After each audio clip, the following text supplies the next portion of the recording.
Luck has been more than kind, and why not? Fortune favors the brave. You dared to fly and found success. But while in flight, you'd do well to remember that if you fly without direction, a crash might be inevitable.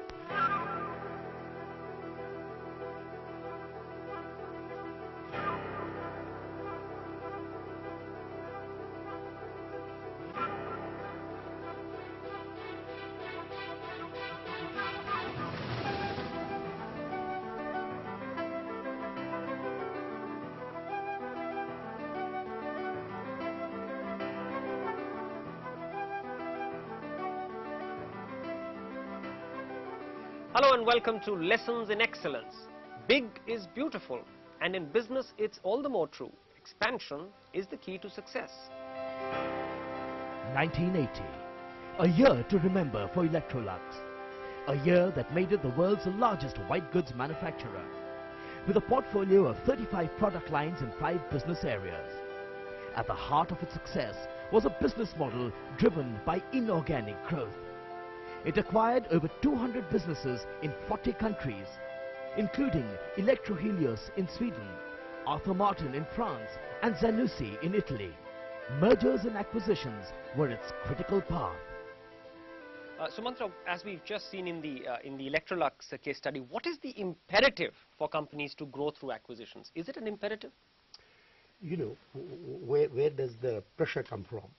In many businesses, not necessarily in all, but in many businesses, you see a particular economic pattern of the business. You plot profitability, let's say, or some measure of performance against market share. Market share appropriately defined, whether it's national or regional or global, depending on the structure of the business, you plot it. What you get is a curve like the one you're seeing on the screen. In other words, at relatively low market shares, there are profitable players. Then, at high market shares, there are profitable players. And in between are a group of players who are caught up in another version of a valley of death. Now, assume you are one of these players and you want to grow. Now, you have two choices. You either grow organic growth, you build your own plants and so on. Then what happens, as you grow, you go through this curve. And you have to go through this valley of death in the bottom. The low profit zone. The low profit zone. And sometimes, if you take this market share range, it may take 6, 7, 8 years of organic growth to travel through the whole journey. Many companies find that very hard because third year down, you're losing money. And when somebody says, hey, you're losing money, he says, you have seen nothing yet. Just wait for the next 2 years, right? Very tough. At that time, acquisitions is one opportunity by which you can straight away jump. You take a one-time hit in your balance sheet rather than hit year after year in your profit and loss statement to acquire a company and make the jump, one or more companies, and make the jump from sort of zone 1, the niche zone, to zone 3, the leader zone, avoiding the zone in the middle. Now, okay, let me talk to you about niche players. How important is it for a company, or when does a company decide that now I stop defending the niche and I try and make the leap that Sumantra was talking about of trying to get over this chasm, the zone B? If you look at Ellen Mittal, Ispat, he's buying mostly companies, if you notice, which use DRI technology. He's able to benchmark. He's able to get better profitability, new markets, new customers, a whole bunch of synergies. So he's looking at synergy as well as growth. Are you saying therefore it's limited, or not limited, triggered by the ambition of the top man or the top management? The logic of value creation. Let's not just put it on an individual, but we've spoken about the need of business models, the need for logic. I mean, in the end, you have to have value creation as well as an ego. Value creation was the leitmotif of HLL's takeover of Tomco to synergize its soaps and detergents business. As for Manu Chabria, the acquisition of Shaw Wallace and Dunlop were tools for expansion, using one business as leverage to buy another. You know, this whole concept of value creation and value capture, again, you've tried to distinguish it. Some people have just gone and captured value, built businesses, picked them up because they're available, but others have actually done value creation through an acquisition. What's the distinction? Just take a comparison. One of the very successful stories of acquisition-led company building was GEC in the United Kingdom. not Weinstock, would buy companies. Now typically, what kind of companies would he buy? Companies with a stable technology, not very technologically hi-fi, companies with a reasonable brand, but that has been poorly managed. Therefore, he'll buy it typically at a much lower cost than its potential market value if it was properly managed. Then we'll bring into that company aggressive financial management, proper effective cost cutters, will improve the performance and sometimes sell it, sometimes keep it. That to our mind is value capture. But when you have something and you say this business together with what I have is more than either that business alone or my business alone, that value creation. When Hindustan Lever acquires Tomco, it can integrate Tomco's business with its own business, getting benefit both on the cost side as well as in the brand and the growth side. That's value creation. Well, Geeta, you also talked about how, let's say, the Chhabria acquisitions of Shaw Wallace and Dunlop were actually far more value capture than value creation. He just used one company for its resources, use that money to buy a second one, and then use the money in that to buy a third one, and so on.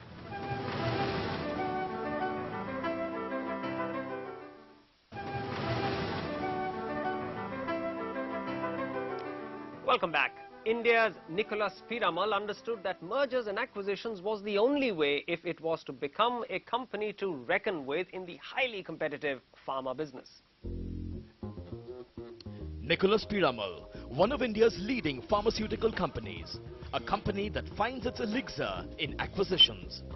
It started with the acquisition of Nicholas Laboratories in 1988. In the 10 years post-acquisition, its profits grew from 80 lakh rupees to 57 crore rupees. And ever since, it has been on an aggressive acquisition spree, acquiring the Indian operations of Hoffmann La Roche of Switzerland, Boehringer Mannheim of Germany, and Hext's R&D facility. And it was this aggression that gave Nicholas Piramal the edge. We've just seen how Nicholas Piramal has aggressively used the acquisition strategy to grow. Now let's learning from people who are aggressive acquirers. Now, what's a good pre-acquisition negotiation strategy? What kind of teams should you put together? You know, I think if you are going to use acquisition not as sort of a one-shot thing, but as a part of your basic growth strategy, it is useful to make two different teams. One team is basically hard-edged finance, legal people who look at the whole deal continuously with eyes of skepticism. And the other is the actual negotiating team that is building the relationship with the acquired company, looking at strategic issues, looking at organizational, cultural issues. Why is it necessary? This process of negotiating for an acquisition develops a life of its own. Just it's a very human thing. You know, as you get into the acquisition, you say, I've invested so much, I want it. If it doesn't succeed, it's all a waste of time, right? You want it to succeed. So you develop a bias towards the acquisition. Supporting you are sometimes investment bankers, consultants, who make their fees only if the acquisition happens, not otherwise. Right. So the whole process develops a momentum that biases it towards saying yes. And in that process, the thrill of the chase may sometimes blind you. And at the end, you make an acquisition, you pay too much for it. So you need the other side, which is absolutely hard-edged, insulated from this whole momentum process that analyzes and comes back. It's a whisper in your ear. It says, no, this doesn't work. Then PV doesn't work. The profitability doesn't work. It was such a warning whisper that saved the day for Ispat International. In 1997, Ispat was bullish about the acquisition of the 3.7 million ton Sidor plant in Venezuela. But then came the dampener. Financial analysis showed that it was overvalued. The pre-negotiation team gleaned what others missed by miles. So somebody completely outside taking a totally dispassionate shareholder view that says, this is what you're buying, these are the good, these are the bad. Ultimately, how do you get the price down? In a manner that is logical, in a manner that you can convince our party. That's the other benefit of the But there equally should be some managers who have some skin in the game. The second team equally needs some operational managers who are expected, know, and are committed to managing the acquired company. Oh, so people who can see their ambition reflected in acquiring that's the right. company? Not What does only that bring? but also accountability. Means in the end, if they say that after acquiring you're going to get these synergies, you're going to get this much And you are the increase. man who's going to run it. Or That's you are right. the person. You're the person who's going to This is deliver the it. magic of Ellen Mittal. Lakshmi Mittal is always, if you look at his acquisition process, in the team will be the managers who will deliver the operating performance. If the team says we can take out $200 million in cost here or there, is the same person who is saying I can, who will then be responsible for doing it, and he knows right from the beginning that that will be the case. So there is this continuity from the pre-acquisition discussions, debates, with the post-acquisition delivery of performance. That's been a marvelous thing for Lakshmi Mittal in Ishwar. What about understanding the seller's motivation? How important is that? Do you try and figure out whether he needs cash, whether he's trying to sell out because he can't manage the business? How do you use that information?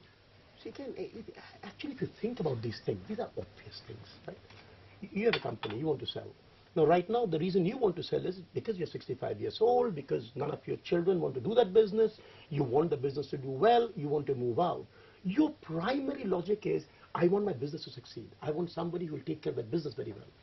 She wants to sell a business, she wants to sell the business. Her problem is, she had leveraged her stocks outside and is deep down here in debt, needs cash urgently, but urgently meaning day after tomorrow, not 6 months from now.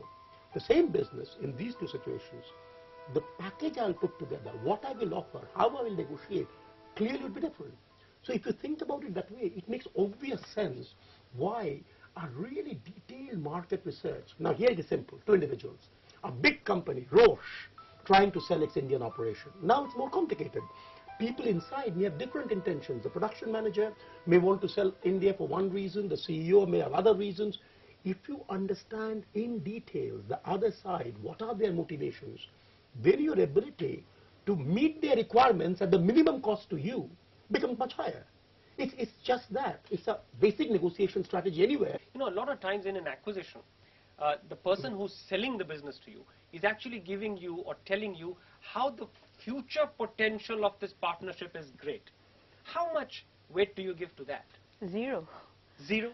Because in the end, the synergy lies with the person who's selling. That unit exits out of the group or whatever it may be into another group. It takes time for that synergy which is acquired to mesh in with the new organization, to build up new synergies, to build up new profit lines, all kinds of things. Alacrity and competitive advantage go hand in hand. This is a constant in Piramal's strategy of acquisitions.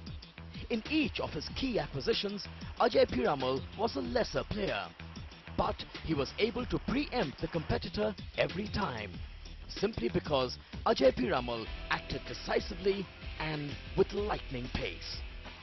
Speed, how important is it? I mean, in an acquisition, you can either go too fast and mess it up, end up paying too much or messing up the deal, or go too slow and get somebody else to take it away, or the seller loses interest. You talked about Electrolux. I still remember distinctly walking into Leif Johnson's room, who was then the CEO of Electrolux.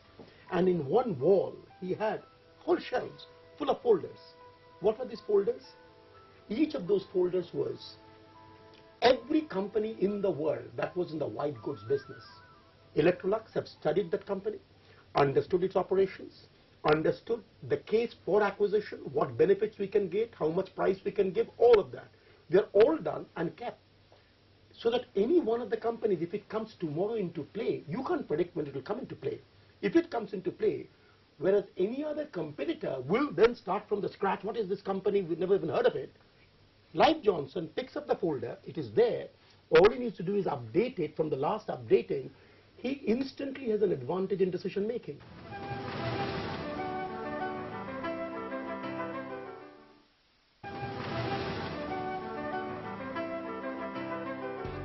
Lakshmi Narayan Mittal, popularly known as the doctor of sick plants, and the doctor had a simple prescription: acquisitions. With an impressive list of acquisitions like Cibalsa in Mexico and Sidpec Dosco in Canada, he perfected the art of turning non-performing units into productive enterprises. He followed a simple three-tier approach: acquire loss-making steel units across the world, invest in reviving them, and finally create an enabling work culture that promoted productivity. The strategy spelt magic. Ispat International is one of the leading steel manufacturers in the world with a total asset value of $5.4 billion in 2002. Now, we've taken over this company. We bought it. How does the integration process start? Do you jump into the company and say, this was wrong, this was wrong, this was wrong, this was wrong, this was wrong, fix it, fix it, fix it, fix it, get your own people in, swarm it with your people? I mean, what I'm saying is, do you pick it up from the bootstraps and shake it up? Try and understand strategically why you have bought this company. How you integrate it depends on why you have bought it. Let's say absorption of a troubled, struggling Company that you have just bought. Right. Divide, don't, the first thing I'll say is more acquisition integration efforts fail because companies try to do too much, not because they do too little. They want to do all the things at the same time. What I have seen is, it's best to divide this integration phase into 3 steps. The first step says, I bought you, you're troubled. There's a reason why you're troubled. Typically, your top management is weak. Typically, troubled companies. I remove the top management. So protect the the top. rest of them. Let's take Electrolux as an example, because first thing they will do is remove the very top. Machine utilization. Maybe you can move some selected things from your system to there to enhance capacity use. Once you've cleaned them up, that's the first phase. Then you invest in them to build their strategic competence, improve their technology, improve their branding. You invest strategically. You're still building up You're that still building company. that product. And then when it is operationally cleaned in the first phase, strategically sound, then you integrate that with your own healthy body. If you buy an organ, if the organ is sick and you put it in your body will become sick. All I say is, first make it healthy. Fix that and largely fix it with the same management team. But change the top. Change the top. Change the top. Have the courage to change the top. Very often there's a big mistake managers make because the CEO of that company has negotiated with you. Is unsafe. Huge mistake. Remove the top. Find the strong managers. Give them strength, but bring your managers in. First step, operational cleanup. Second step, strategic and organizational improvement of that company. Third step, then integrate. Create the linkages between your managers and their managers, the flow of knowledge, the flow of competence, brand, strategic integration. Geeta, this seems to fly in the face of the instinctive thing that you would have if a large company picks up a small company, struggling small company, and you say, my God, these chaps must have been doing it wrong. Let me paratroop in my best people in. Let me paratroop in my systems and do a one-shot cleanup. The strength of middle management is always underestimated. They really do know the company. The strength of frontline management is even more underestimated because they know the realities of the market. If you remove such people, you're not going to know enough about the company, about the situation it's in, the markets it's in. And very frankly, it's the top people who have created the trouble. Finally, what is the, you've given us the sequence. Give us roughly the trigger points for transiting from stage 1 to stage 2 to final stage of integration. I would say, yes, it's financial, but don't make the mistake of thinking it to be only financial. It is, you have to first stem the flow of blood. If you have a cut, first thing is stop the blood flow. How do you know the blood flow is stopped? First, no red is coming out. Same thing in business. No red is coming out in the P&L statement. So you've That's got profits. Yeah. But that by itself is not enough. You have a measure of the operational benchmark, efficiency of operational processes, quality of products, customer satisfaction indices. These are all part like blood flow. That's in the first stage. Second stage, how do you know that strategically and organizationally it has come up? Then look at things like employee commitment, employee surveys. Look at things like, new product development, ability of that unit itself. That unit. So you switch to the strategic and organizational cultural measurement and then compare them with yours. Now it is like me, now it is strong. Then go for the merger. In the next episode, join the man who led from the front to establish a pharma giant, Nicholas Piramal. Ajay Piramal talks about how acquisitions shape the future of his company. I think a lot of acquisitions go wrong because of ego. It's really the ego of the person at the top, and therefore, let's bid a little more and go on. And this has happened times immemorial. I think there is a classic case where we had once come to an agreement with a company with a particular transaction. And then there was this other large pharma company which came to hear about that transaction. And actually, without doing any due diligence, without looking at the business, whatever our offer was, they, I think, offered sometime 1.5 to 2 times more than what we offered. And I think that acquisition has not paid off for them. You said all the best. Yeah, and you know, in fact, they came back to us, the sellers, and said that if you would like to match it, and we said no. And I know that otherwise that company has been very successful. But just because, I don't know whether it was ego, whether it was an anxiety to have a one-up on us, that they bid for it and acquired it, and has then proved to be very expensive.